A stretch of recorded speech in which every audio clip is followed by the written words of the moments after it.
Okay. Yeah. All right. We are here at Delfest 11 2018 with JT and Allison or Allie of Birds of Chicago. First of all, welcome. Thank you. And happy to be here.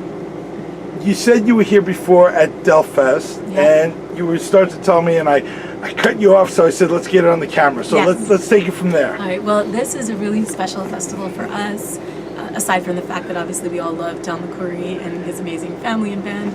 But it was the first ever festival to book us when we were a brand new baby band in 2012. We didn't even have a record yet, and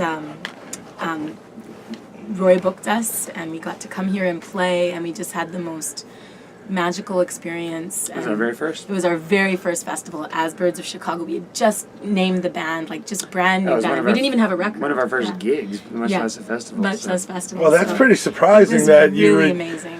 Well, you know, I think he knew both of we had previous bands, and that he had booked at High Sierra. I see. Allie had a band called Po Girl up in Canada. And I had a band called JT and the Clouds in Chicago. In Chicago, and Roy had booked us in Separately. in separate years at High Sierra, and so he took a chance on us. Yeah, awesome. Figured we might be cooking up something decent together. Yeah, So when you put the band together back then, is it the same band today? It was a different lineup. Well, is it the same kind of feel of the? Yeah, definitely. I think we've definitely grown into our sound together and comfort level, writing and playing together. Freaking hope so. Yeah. And So how did it hopefully begin? we've improved. Done a lot of shows. How did it all 6 start? years. Like, how did it start? You guys had two separate bands. You just kind of meet each other. Or? Yeah, we were kind of like brother sister bands. So my band Po Girl started around 2003, 2004 up in Vancouver, British Columbia, and They were babies. Yeah, we were youngins racing around being maniacs. And we started covering one of JT's songs, a song called Till It's Gone that I love. Oh. And he had, in the meantime, started JT and the Clouds in Chicago, and he actually gave Po Girl our very first U.S. show where we opened for them. Oh, nice. At this old venue in Chicago.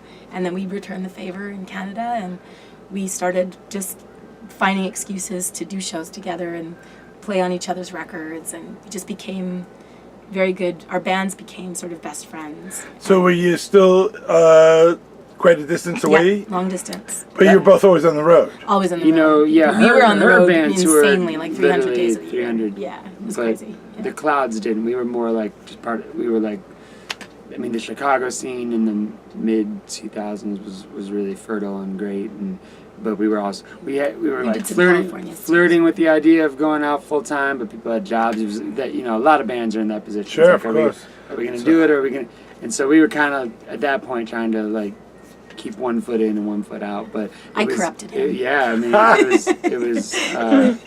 I did. Yeah. I was like, quit your day job, come on the road. It's true. I caught the bug from her. Well, Po Girl got very busy. We started in 2003, but it got really busy around 2006.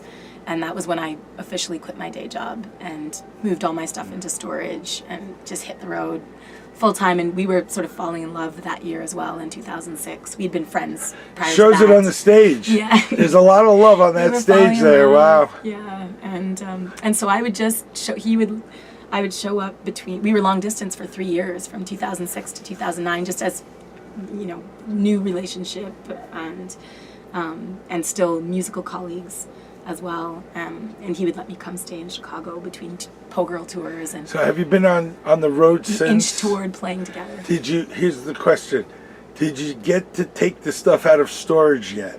Yes. It went from one storage to another. Yes.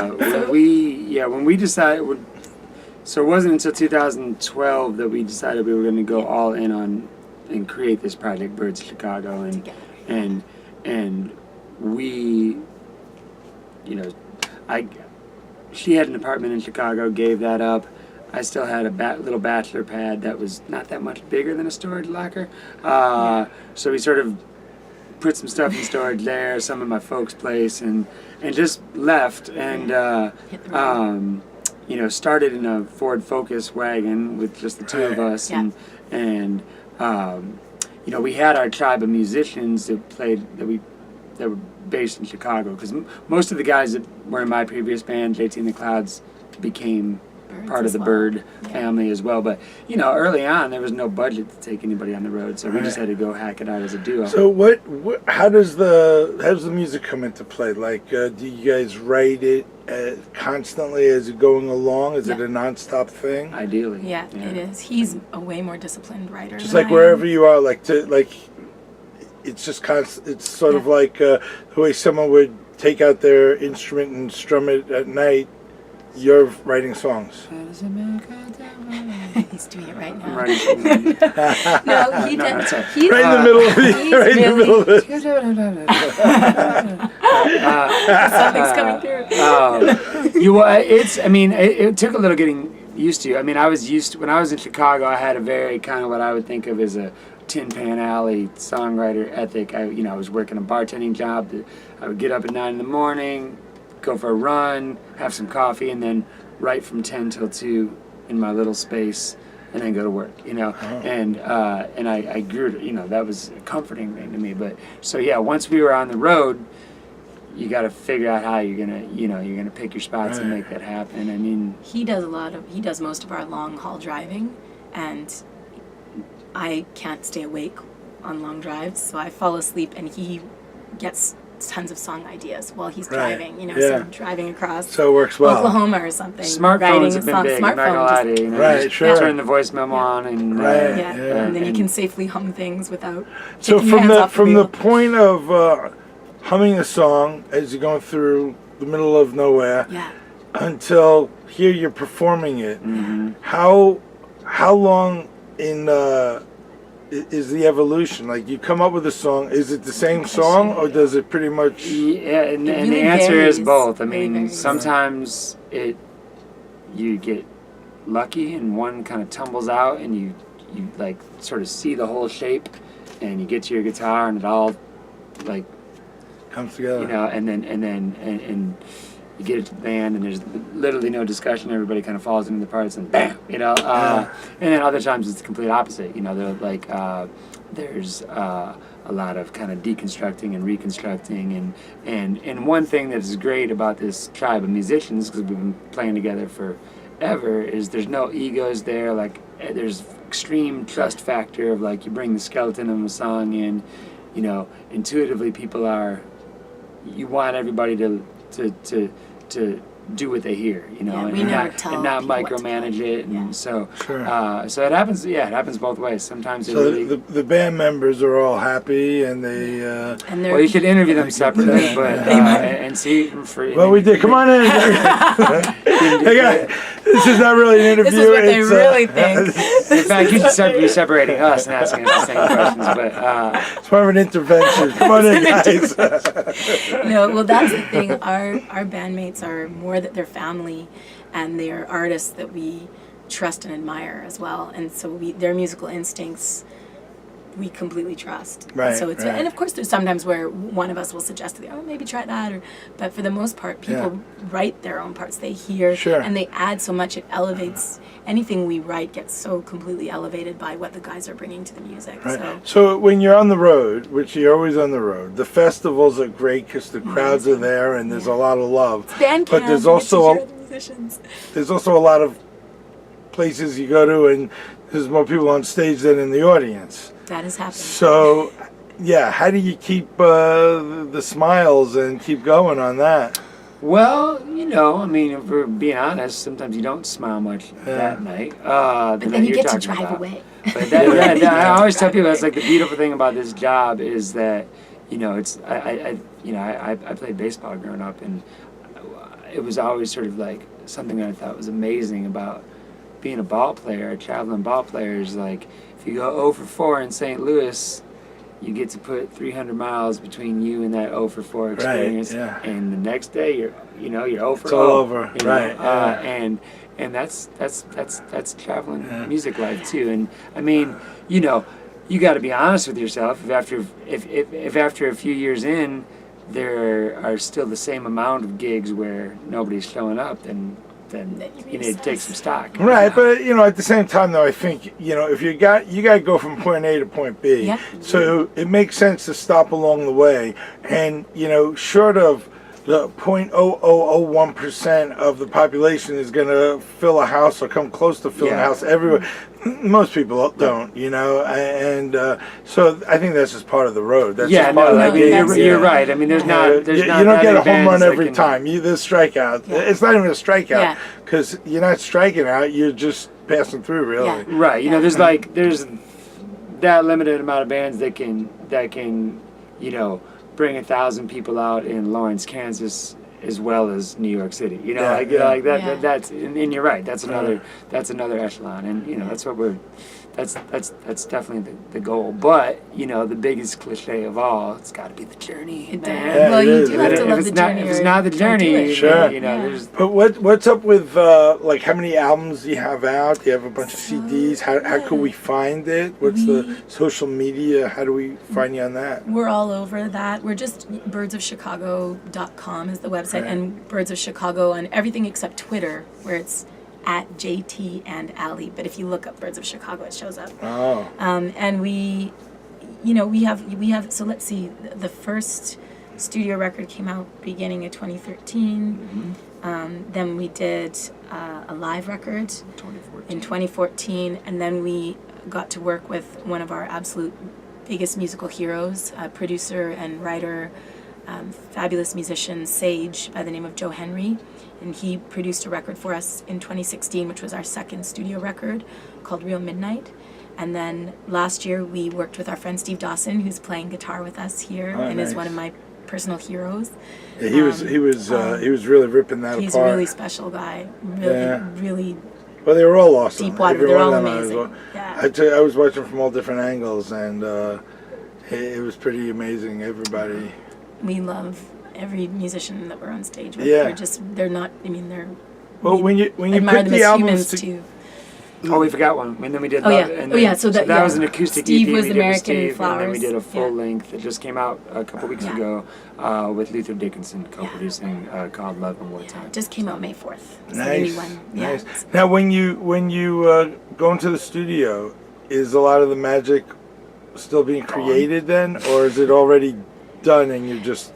It's interesting you ask that, because what we learned from Joe Henry working with him, he was very strict about. He's not strict about many things, and I shouldn't say strict, but he was clear about he didn't want us to rehearse too much.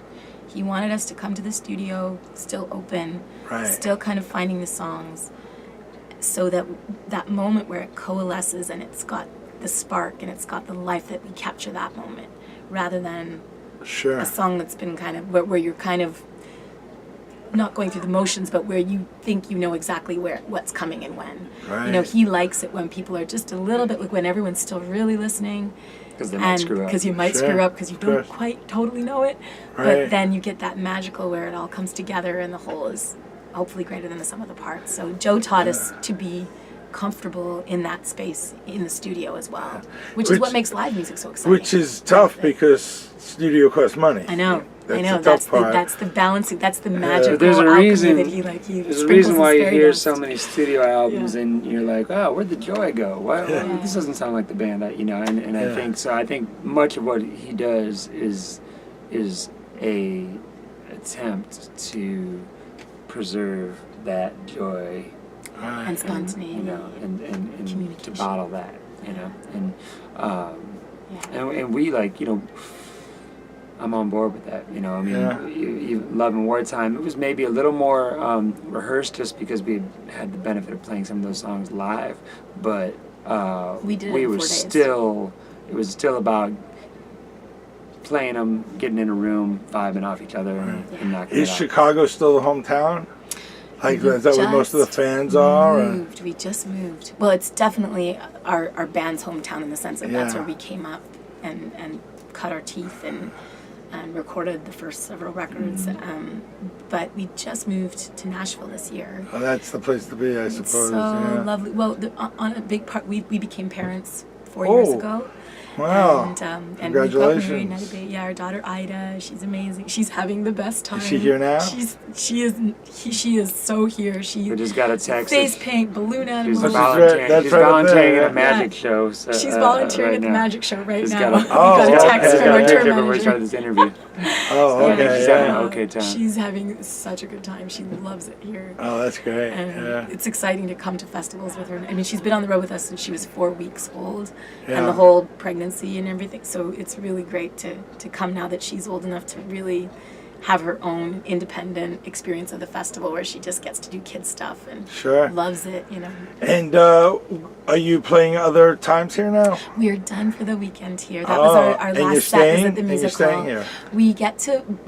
We're gonna stay and obviously catch some of the amazing Congress and the Traveling McCoys, yeah. but we actually have to hit the road tonight, which is heartbreaking. Yeah. We would love to stay tomorrow and hear the Wood Brothers and Old Crow and everybody, but we have to play another festival tomorrow, which Sure. is also a magical festival. Oh, yeah, Similar yeah. kind of family feeling to Delfest. That started by a fabulous band called Over the Rhine, just outside of Cincinnati, and it's Oh, called nice. Nowhere Else Fest. So we're playing. It's like Mary Gaucher and Loudon Wainwright III, and Oh, wow. Kay Rodriguez, and And Peter where are Monty, you bunch guys of off to people. then? We- After that, where else you go? After that, we go Nelsonville Music Fest, which is Nelsonville, Ohio. That's the weekend around June 1st. Next weekend. That's Yeah. next weekend. And you stay on the road for quite some Yeah, time? we stay on the road. We go up to Canada for Bear Creek Folk Music Fest. We Green River Music Fest. Green River's a great one. Green River's it's Massachusetts, and it's Yeah, it's actually, awesome So you have a fest. Gray Fox teacher. We haven't done Gray Fox yet. We've, but, we've been great, hearing about it for yeah. years. How amazing! Yeah, it is. it's a big one for us.